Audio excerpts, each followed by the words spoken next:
Assalamualaikum warahmatullahi wabarakatuh. Perkenalkan, nama saya Anita Rahmawati dari Prodi Hukum Keluarga Islam Fakultas Syariah dan Hukum Universitas Nahdlatul Ulama Jepara. Yang pada kesempatan kali ini, saya akan memberikan sedikit pengetahuan mengenai sumber daya insani dalam hukum ekonomi syariah.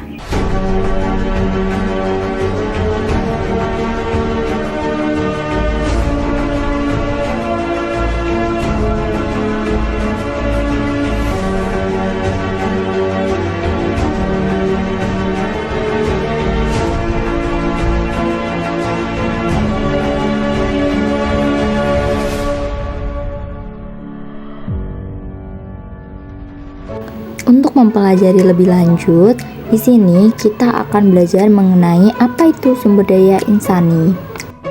Jadi, sumber daya insani adalah salah satu faktor yang sangat penting, bahkan tidak dapat dilepaskan dari sebuah organisasi, baik institusi maupun perusahaan.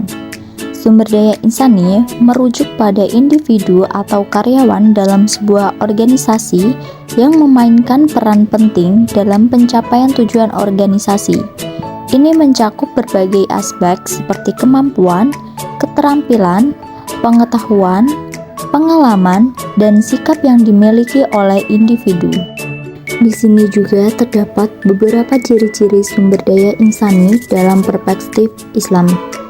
Yang pertama yaitu amanah. Amanah merupakan unsur penting dan menentukan akan berhasil atau tidaknya seseorang dalam berusaha dan beramal, serta berhasil dan tidaknya suatu bangsa dalam mempertahankan dan melestarikan hidup. Yang kedua, berpikir positif. Berpikir positif diawali dengan sebuah keyakinan pada diri sendiri, keyakinan bahwa dirinya mampu, keyakinan yang mengatakan bahwa diri beliau bisa. Jika Anda melihat diri Anda bisa, maka Anda akan bisa. Yang ketiga yaitu disiplin. Nah teman-teman, jadi sumber daya insani dalam konteks hukum ekonomi syariah sangat penting dalam menghadapi beberapa tantangan khusus yang akan saya jelaskan satu persatu. Yang pertama yaitu kepatuhan terhadap prinsip syariah, yang artinya menjamin bahwa semua kebijakan dan praktik sumber daya insani sesuai dengan prinsip syariah memerlukan pemahaman yang mendalam tentang hukum Islam. Yang kedua yaitu pelatihan dan pendidikan, di mana karyawan perlu dilatih secara khusus mengenai prinsip-prinsip syariah yang berlaku dalam ekonomi.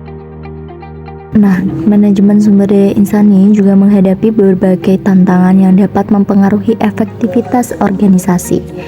Beberapa tantangan utama meliputi yang pertama yaitu kepatuhan hukum, di mana sumber daya insani mematuhi undang-undang ketenagakerjaan yang berlaku.